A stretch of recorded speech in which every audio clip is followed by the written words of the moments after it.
My name's Craig Jessop. I'm currently the Dean of the King College of the Arts at Utah State University.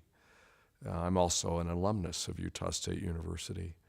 I studied music education, and my first professional job was teaching high school choral music at Granite High School in Salt Lake City, and had a marvelous time. I'd always intended in being in university music teaching as I wanted to aspire to be like my mentor, William Ramsey at Utah State.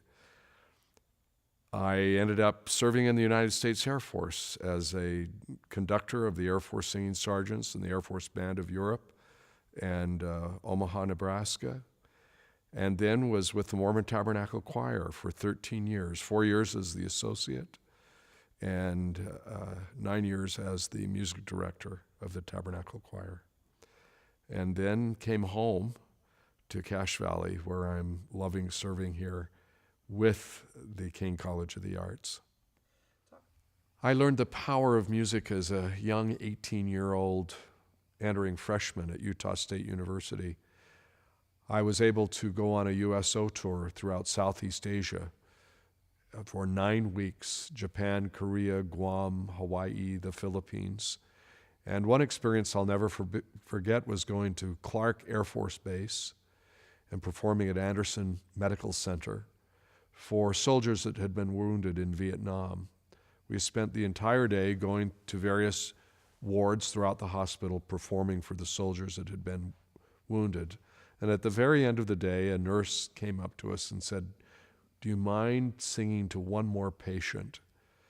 And we said, "Of course not." And she explained before we went into his room, she said, "This young man has been here 6 months, and he lost both of his arms and both of his legs in Vietnam, and he hasn't spoken or shed a tear in the entire time that he's been here. And we're quite concerned about him. Psychologists have worked with him, the doctors and the nurses, but he's ceased to communicate with anyone. Would you mind just going in and singing for him?" So we went into a room, and here is this young man, beautiful young man, lying in a hospital bed, just a torso, and just an empty blank look in his eyes.